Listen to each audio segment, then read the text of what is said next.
c'est Manoir Thistlewood, Heurte d'une dame, un mystère cosy d'Eliza Montagu, tome 6, écrit par Fiona Grace, lu par Audrey. Prologue.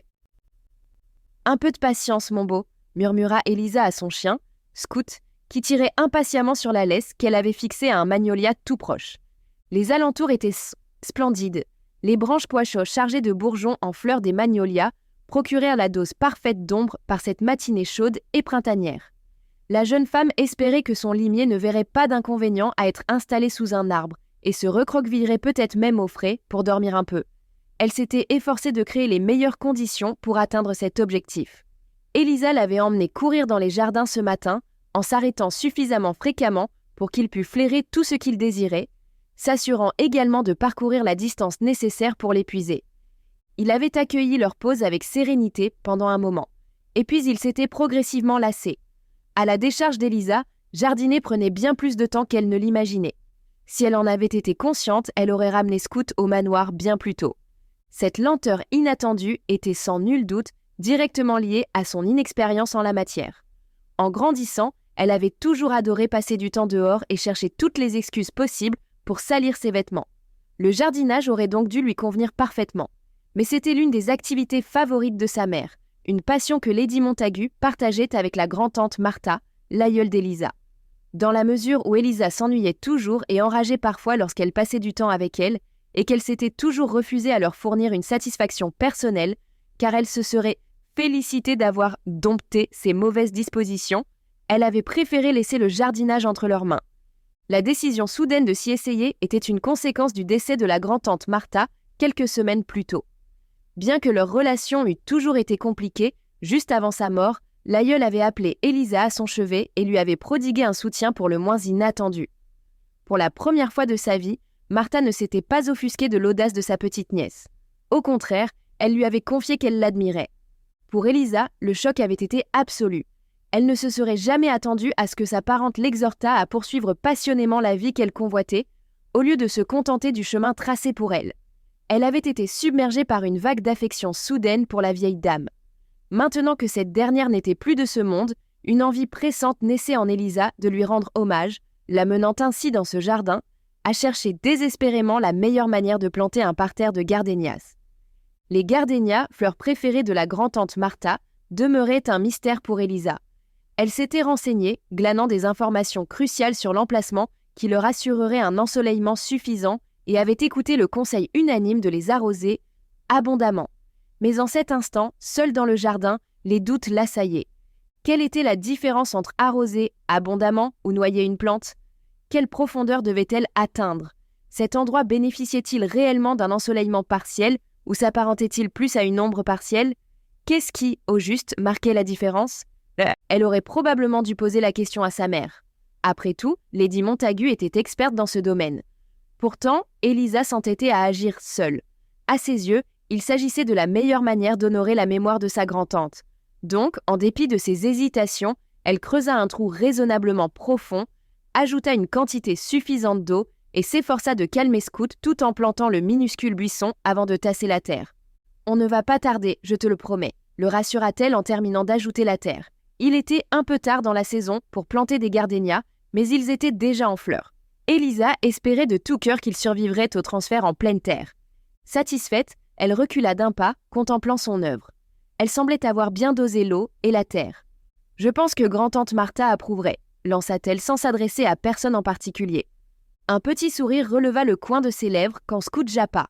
Elle interpréta son aboiement comme un assentiment. « Allons, mon beau, allons te trouver de quoi grignoter », dit-elle en se penchant pour détacher la laisse du magnolia. Elle était partie aux aurores ce matin, sitôt qu'elle avait oublié de prendre son petit déjeuner ou de nourrir son chien. Elle s'était répété qu'elle avait tout intérêt à jardiner tôt pour échapper à la chaleur, mais au fond, elle savait que la véritable raison était ailleurs. Elle ne désirait simplement passer inaperçue. Si on l'avait surprise en train de sortir, on aurait pu insister pour se joindre à elle. Même si, en règle générale, Eliza appréciait toujours d'avoir de la compagnie, c'était différent aujourd'hui. Elle souhaitait bénéficier d'un moment d'intimité avec sa grand-tante, ou plus exactement entre la grand-tante Martha, elle et Scout. Alors que son fidèle compagnon la tirait en direction de Thistlewood, en trottinant le plus vite possible, motivé par le festin qui l'attendait, Les paroles de la grand-tante Martha résonnèrent dans son esprit. « Tu mérites que tes rêves deviennent réalité, ma chérie. Promets-moi que tu ne cesseras jamais de te battre pour y parvenir. » En vérité, Elisa n'avait pas besoin de ce conseil pour vivre ainsi son existence. Elle avait toujours fermement cru que la vie était trop courte pour perdre un instant à complaire à autrui, sans égard aux conséquences. Fidèle à elle-même, Elisa était déterminée à poursuivre tous les objectifs qui la passionnaient. Toutefois, l'absence de la réprobation constante de son aïeul lui donnait l'impression d'être libérée d'un fardeau qu'elle ignorait porter jusqu'à leur dernière conversation. Depuis la disparition de la grand-tante Martha, chaque matin sans faute, Elisa s'interrogeait sur ses aspirations personnelles et professionnelles. Elle établissait une liste d'objectifs à accomplir dans la journée afin de toutes les réaliser. Elle était plongée dans ses réflexions lorsqu'elle arriva devant la porte du manoir, Scout à ses côtés, frémissant d'impatience à la perspective de s'élancer dans le vestibule en direction des cuisines. Alors qu'elle tournait la poignée, une question complètement différente lui traversa l'esprit. « Bonté divine, mais d'où vient tout ce tintamarre ?» Un coup d'œil ne lui apprit rien, mais elle sut que son premier objectif personnel du jour serait de découvrir de quoi il s'agissait. Chapitre 1. Le vestibule était en pleine effervescence. Les domestiques allaient et venaient dans un balai désordonné, manœuvrant des malles débordant d'affaires sous les ordres incessants de sa mère, Lady Montagu. Lord Montagu, quant à lui, observait la scène, poussant des soupirs résignés, pipe au bec. Ses frères aînés, Melville et Cédric, postés non loin, imitèrent leur père, fumant également leur pipe. « Ce chapeau-ci ou ce chapeau-là » lança à la cantonade sa jeune sœur Mercy, tout en dévalant les marches de l'imposant escalier en colimaçon, avant de trottiner sur le sol en marbre. « Ce chapeau-ci ou ce chapeau-là » répéta-t-elle avec plus d'insistance. La question s'adressait apparemment à Elisa.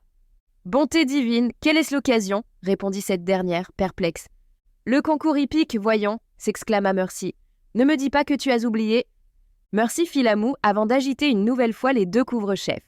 « Pour la dernière fois, ce chapeau-ci ou ce chapeau-là » « Ah, le concours hippique » songea Elisa en désignant le turban bleu céruléen de gauche, récoltant un immense sourire et un « merci » murmuré à la hâte par sa sœur. Bien évidemment, ça lui était sorti de la tête. La relation d'Elisa avec les concours hippiques était pour le moins complexe. Enfant, ils comptèrent parmi ses événements préférés de l'année. Lady Montagu maintenait mordicus que la piste n'était pas un lieu pour une dame, si bien qu'Elisa n'avait jamais été autorisée à exhiber elle-même l'un des chevaux de la famille. Néanmoins, elle avait passé d'innombrables heures dans les écuries, contribuant à préparer les chevaux pour la compétition. Elisa aimait les chevaux depuis toujours. La plupart des spectateurs de ces événements considéraient les chevaux comme des moyens pour une fin. Mais pendant un week-end par an, quand ils en admiraient tous la force, la rapidité et la beauté, Elisa avait l'impression que leur amour pour les équidés se décuplait. L'opportunité bien méritée de briller aux yeux de tous accordée aux chevaux remplissait son cœur de joie. Pour couronner le tout, parfois, quand la chance lui souriait, elle parvenait à persuader son père d'acheter l'un des chevaux qui avaient participé aux épreuves. Elisa n'aurait pu décemment affirmer que son enfance avait été solitaire. Après tout, elle l'avait partagée avec ses frères et sa sœur, Cédric, Melville et Mercy. Sans oublier Oliver, presque constamment à leur côté depuis son plus jeune âge. Décidément, elle n'avait aucun souvenir d'une époque où il n'existait pas dans sa vie, même s'ils n'étaient rien de plus que des amis d'enfance à ce moment-là. Pourtant, comme c'est souvent le cas pour ceux qui refusent de se conformer aux moules préétablis, sa vie était empreinte de solitude. Ainsi, l'achat d'un nouveau cheval n'était pas un simple ajout à la ménagerie familiale. C'était comme accueillir un nouvel ami. Pour tout dire, Elisa trouvait souvent plus de réconfort auprès des animaux que des humains. Elle les comprenait souvent mieux et vice-versa. Parfois, elle songeait qu'elle possédait une relation plus épanouissante avec les chevaux qu'avec sa propre mère. Les week-ends dédiés à la célébration de ses fidèles destriers et parfois à l'accueil d'un nouvel ami équin avaient illuminé son enfance. Ou du moins, c'était le cas jusqu'à ce qu'Elisa grandit et commença à comprendre comment ces spectacles fonctionnaient réellement. Bien sûr, certaines familles, comme la sienne, traitaient bien les chevaux, mais il y en avait tout autant, sinon plus, qui ne s'encombraient pas de tels détails. Ils poussaient beaucoup trop leur monture, au mépris de leurs limites physiques, et si elles n'égalaient pas à leurs attentes, souvent irréalistes, elles étaient sévèrement punies. Vers ses 15 ans, Elisa était tombée sur un palefrenier en train de battre un cheval après que celui-ci avait été moins bien classé que prévu après une épreuve hippique. Quand elle était intervenue, l'homme lui avait rétorqué d'un ton cinglant De quel droit? Et il lui avait expliqué, sans une once de remords, que corriger cette bête n'était pas seulement un droit, mais un devoir à ses yeux. Les ordres du propriétaire du cheval étaient implacables, et il assura à Elisa que dans cette étable, ce jour-là, une dizaine de garçons d'écurie étaient quinto prêts à exécuter des instructions identiques. Cela avait marqué la fin officielle de sa passion pour les concours hippiques. Elle n'était plus capable de les considérer de la même façon. En réalité, chaque année qui s'écoulait accentuait son malaise lors de ces événements.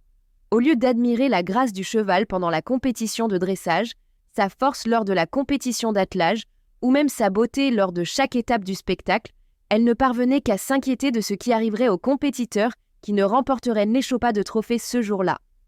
Elle ressentait par ailleurs une colère débordante à l'idée que les gens fussent autorisés à traiter un autre être vivant de la sorte et de s'en sortir impunément.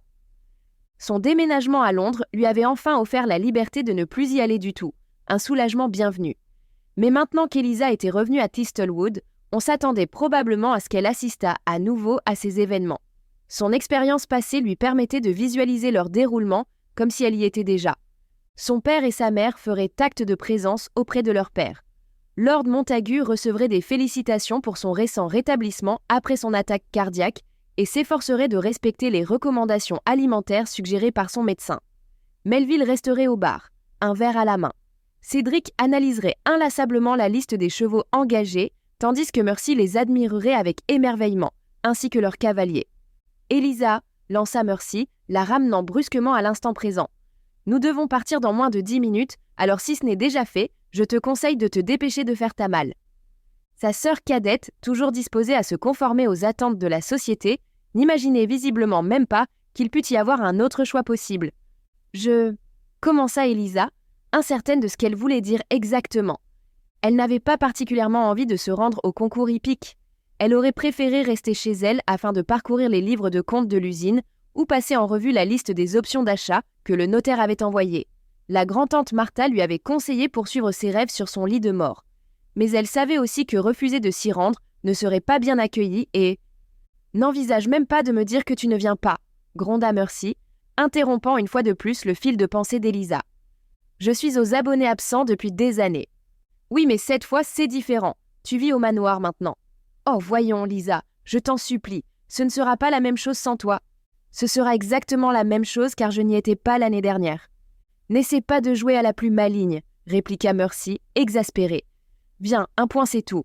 Pour me faire plaisir, je sais que tu penses que tous ces événements sociaux n'ont aucun sens, mais... » « Ce n'est la raison principale de mon refus, » insista Elisa. « Si tu voyais la façon dont ils traitent les chevaux, ils les célèbrent, » s'exclama Mercy. « Franchement, je ne peux guère imaginer un autre événement dans toute l'Europe qui célèbre mieux la majesté des chevaux. Ils sont choyés, ils passent entre les mains des meilleurs entraîneurs, des meilleurs jockeys, des meilleurs palefreniers. On les alimente de la meilleure manière qui soit. Ils se produisent devant des foules qui passent tout le week-end à les admirer et ensuite ils sont battus, affamés ou euthanasiés s'ils ne sont pas à la hauteur. »« Ce n'est pas vrai, » affirma Mercy, sûre d'elle. « Si, absolument pas, » s'entêta Mercy. Son ton était tout aussi ferme que celui d'Elisa. « Cela ne nous mènera nulle part, » pensa cette dernière.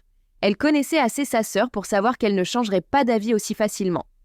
Mercy avait toujours eu besoin de faire ses propres expériences, considérer attentivement les situations et en tirer ses propres conclusions. C'était en réalité l'un des traits de caractère de Mercy qu'Elisa appréciait et admirait le plus. Dans un monde où l'on dictait constamment leur conduite ou leurs idées aux jeunes femmes, Elisa s'était intentionnellement efforcée de cultiver l'indépendance d'esprit et le discernement chez sa cadette. En d'autres circonstances, elle aurait été ravie de la manière dont sa sœur refusait l'influence de son aînée.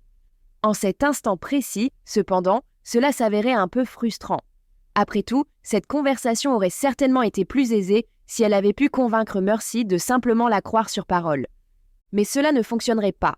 Pour que Mercy changeât d'idée, elle aurait besoin d'être témoin de l'injustice qu'Elisa décrivait en personne, ce qui ne surviendrait sans doute pas. Il était très ardu de distinguer ce que l'on ne souhaitait pas voir, et Mercy ne cherchait certainement pas de preuve de la monstruosité de l'un des principaux événements sociaux de la saison. Non, le seul moyen de la convaincre serait de la forcer à le voir, et pour ce faire, elle devrait s'engager à assister au concours hippique. Immobile, Elisa hésitait encore. « Tout le monde est-il prêt à partir ?» demanda Melville, tirant une autre bouffée de sa pipe en s'approchant de ses sœurs. « Je le suis !» s'écria Mercy. Elisa, en revanche, « A-t-elle un problème ?» demanda-t-il en l'observant d'un air perplexe. L'intéressé était trop perdu dans ses pensées pour répondre. Elle hésite à se joindre à nous ou à rester au manoir comme une âme chagrine. « Ah !» marmonna Melville avec un sourire. « Je crois détenir l'argument qui la convaincra. » Il se pencha vers Elisa et lui murmura tout bas à l'oreille pour s'assurer que Mercy n'entendrait pas. « Oliver Fairfax y sera, tu sais. » Elisa ressentit une chaleur familière envahir ses joues. À son grand dame, un sourire étira ses lèvres. « Si vous y tenez tellement tous les deux, alors d'accord, » lança-t-elle enfin, pour le plus grand plaisir de Mercy. « Accordez-moi un moment, je dois préparer mes affaires. » Chapitre 2. Contrairement à Mercy, Elisa n'avait jamais été du genre à se tourmenter pendant des heures pour choisir les tenues qu'elle emporterait en voyage, mais elle avait tout de même habituellement besoin de plus de 10 minutes pour préparer sa malle. Elle s'empressa d'ouvrir son armoire, attrapant autant de vêtements neutres que possible, ainsi, elle était sûre que ses tenues iraient ensemble, sans faire tache. « Ce sera bien suffisant », se dit-elle en refermant le coffre à la hâte. Elle ne voulait surtout pas commencer le voyage en retardant tout le monde. De plus, si elle se dépêchait, elle aurait peut-être l'occasion de partager un moment volé avec Oliver. Cela valait bien le risque de ne pas être la jeune femme la mieux habillée du concours hippique. Dans sa hâte, elle n'avait pas été aussi sélective qu'à son habitude, rendant sa malle beaucoup plus lourde que d'ordinaire. Elle faillit se démettre l'épaule en la soulevant du lit. Elle la tira jusqu'à l'escalier en colimaçon, assaillie par la tentation de la laisser dévaler les marches. Mais outre la désapprobation certaine de la grand-tante Martha, qui se retournerait dans sa tombe, elle craignait également le danger qu'une telle initiative provoquerait. Elle opta donc, malgré la difficulté, pour la descendre prudemment. Heureusement, Frank, l'un des valets de confiance de la famille, repéra Elisa en haut de l'escalier et vint immédiatement à sa rescousse. « Mademoiselle, je vous en prie, laissez-moi vous débarrasser. » Il saisit alors sa valise en rougissant imperceptiblement. Frank et son frère, Willis, avaient toujours eu un faible pour Elisa, raison pour laquelle Willis cherchait toujours une excuse pour lui parler, alors que la timidité de Frank l'empêchait de lui adresser plus d'un mot. Elisa les trouvait touchants tous les deux. « Merci Frank !» s'exclama-t-elle en lui adressant un agréable sourire qui le fit rougir encore davantage. Même Frank eut du mal à descendre les marches avec la malle, ce qui rassura Elisa. Elle avait toutes les raisons d'avoir du mal à la porter. Elle prit soin de le remercier une nouvelle fois lorsqu'il la rangea dans le coffre de la voiture. Il marmonna « Je vous en prie, m'selle » avant de se précipiter dans le manoir. Elisa était sur le point de le suivre quand elle repéra la voiture d'Oliver Fairfax dans l'allée. « Tiens donc, regardez qui voilà !» lança Elisa avec un sourire, tandis qu'Oliver s'extirpait de la voiture, dépliant sa silhouette élancée et lui offrant son habituel sourire insupportablement charmant. « Lady Elisa, toujours un ravissement de vous voir », répliqua-t-il. « Oui, quel plaisir !» laissa échapper la mère d'Oliver, Lady Fairfax, d'une voix teintée de suspicion. Peut-être était-ce seulement l'imagination d'Elisa. Depuis que Melville avait découvert son idylle avec Oliver, elle vivait dans la crainte constante que quelqu'un d'autre ne l'apprît également. Elle n'avait pas honte de leur relation, bien entendu. Honnêtement, elle n'aurait guère pu rêver mieux. Mais ils avaient tous les deux la conscience aiguë du fait qu'à l'instant où leur famille apprendrait de son existence, la pression de se fiancer sur le champ deviendrait insoutenable, et ils n'y étaient pas encore prêts. Elisa était raisonnablement certaine d'avoir convaincu Melville de garder le silence à propos d'elle et d'Oliver. Après tout, elle venait de lui sauver la vie, blanchissant sa réputation après une fausse accusation de meurtre, le sortant du cachot où il croupissait. Il lui devait donc une fière chandelle. Mais elle ne jouissait pas d'une telle influence sur les autres membres de sa famille. S'ils en venaient à découvrir son secret, il serait bien plus difficile de les faire taire. « J'ignorais que vous nous honoreriez de votre présence ce week-end », minauda Elisa en les accompagnant jusqu'au manoir. « C'est devenu une tradition chaque année depuis la mort de Lord Fairfax », expliqua Lady Fairfax. « Vous n'avez tout simplement pas eu l'occasion de vous en rendre compte. » Elisa grimaça imperceptiblement.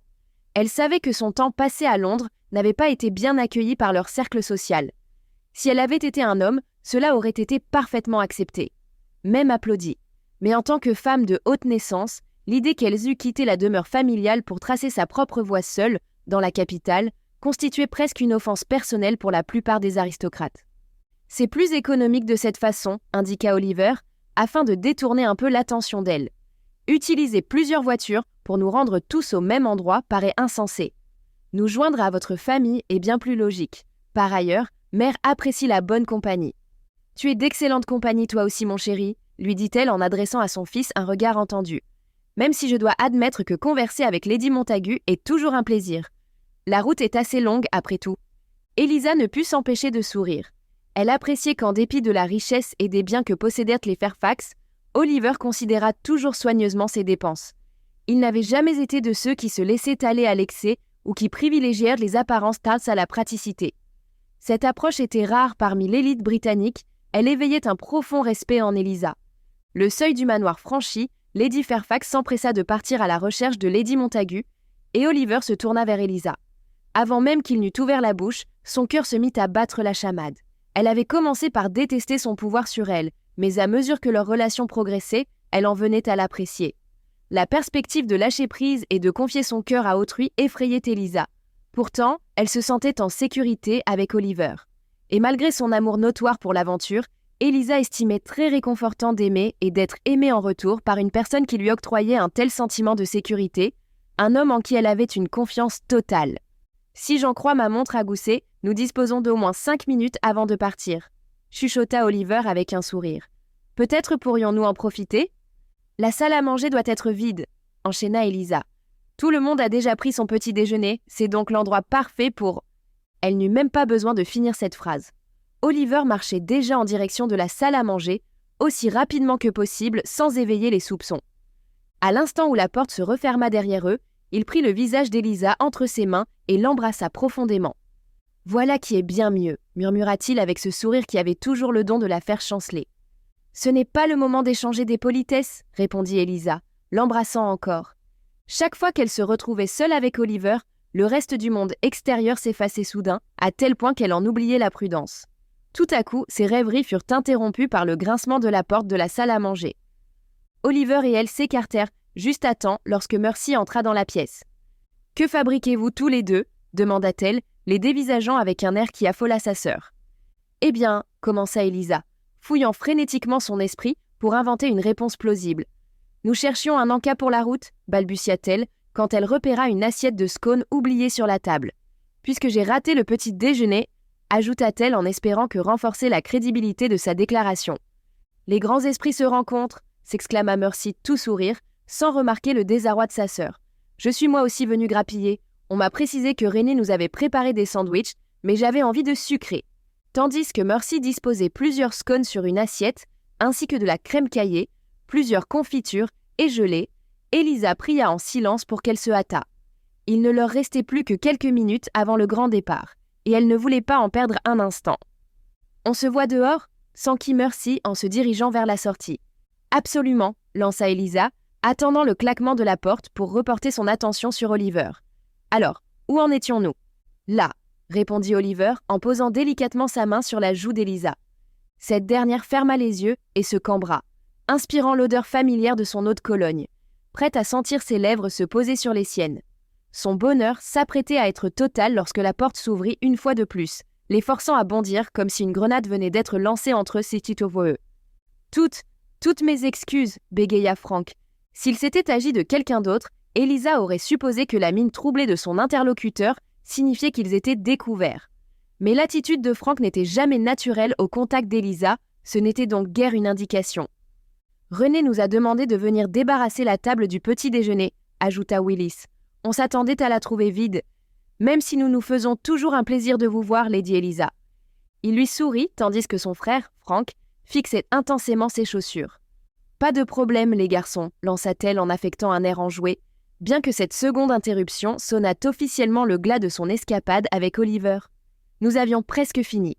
On récupérait seulement quelques provisions pour la route. « Je vous en prie, laissez-moi vous aider », proposa Frank, emballant rapidement des crêpes, des scones et des fruits frais dans une serviette pour les tendre à Elisa, tandis que son frère leur proposait un petit pot de crème et de confiture. « Merci les amis, vous êtes irremplaçables. » Elle s'empara des vivres qu'ils avaient rassemblés pour elle et sortit de la pièce, Oliver sur ses talons. « C'était bien le temps que ça a duré » susurra-t-il. La porte se referma lentement derrière eux. « Nous ferions mieux de rester » suggéra Elisa. « Je peux expliquer que j'ai changé d'avis, ce qui ne surprendrait personne, car cela fait des années que je ne vais pas à la foire. Et je désapprouve ces événements depuis encore plus longtemps. Tu pourrais prétexter une indisposition et dire que tu ne voudrais contaminer personne. » Plus elle y songeait, et plus elle était convaincue que c'était la meilleure option. Ils pourraient avoir tout le week-end pour eux. Tout le monde serait parti. C'était l'occasion parfaite. Elisa sentit son excitation monter. « Même si j'adorerais passer du temps seule avec toi, » commenta Oliver, « nous ne pouvons pas échapper aux festivités. » « Pourquoi pas ? Qui nous mettrait des bâtons dans les roues ? » « C'est impossible, Elisa. On s'attend à ma présence. » « Depuis quand te plies-tu au désir des autres ?» s'enquit-elle, perturbée par ce changement d'attitude et encore plus déconcertée par le manque d'impétuosité de son bien-aimé. « Nous trouverons du temps pour nous, Lisa, je te le promets, » la rassura Oliver. « Mais nous devons vraiment y aller. Si nous faisons attendre tout le monde, ils commenceront bientôt à soupçonner quelque chose. » Il avait raison, bien sûr. Mais elle ne comprenait pas pourquoi Oliver insistait autant pour assister au concours hippique. Il avait déjà échappé à des événements sociaux avec elle auparavant, même lorsqu'ils ne se fréquentaient pas. Sa réticence, alors qu'il y avait tant d'avantages évidents à rester en arrière, la déroutait complètement. Pour être parfaitement honnête, une pointe d'anxiété inattendue lui tordit soudain l'estomac. Elle n'aimait pas cela. D'une manière ou d'une autre, elle subodorait qu'Oliver lui cachait quelque chose, comme s'il ne lui disait pas toute la vérité sur la raison pour laquelle cet événement était si important pour lui. Le découvrirait-elle bientôt ? Si oui, craignait-elle, l'avenir lui réservait-il une mauvaise surprise ? Chapitre 3. Tout le monde se dirigeait en grand cortège au concours hippique. Bien que le père d'Elisa eût acheté l'une des très populaires Mercedes, ainsi qu'un certain nombre de Studebaker et de Duesenberg, il n'avait jamais dérogé à son affection pour ce qu'il considérait comme le nec plus ultra du luxe automobile, la Rolls-Royce. Avec le temps, il en avait collectionné près d'une douzaine, la Sport Phantom, la Phantom Limousine, la 20 Harpé, la Silver Ghost, et elle en passait. Quel que fût le modèle, si Rolls-Royce le produisait, le père d'Elisa l'achetait, et la voiture parcourait actuellement les chemins sinueux de la campagne anglaise dans une file apparemment interminable. Elle ne pouvait reprocher à son père son attachement pour la marque. Les pneus ballons garantissaient un confort de route surprenant, et même Elisa devait reconnaître qu'il y avait un certain plaisir à accomplir un trajet assommant de 4 heures dans une voiture qui incarnait le summum du luxe automobile. Elisa se considérait particulièrement chanceuse car elle avait atterri dans la même voiture que son père, et donc à bord de son achat le plus récent, la Rolls-Royce Phantom 2. Nous espérons que vous avez apprécié cet aperçu. Pour continuer à écouter ce livre audio sur Google Play Livres, utilisez le lien dans la description de la vidéo.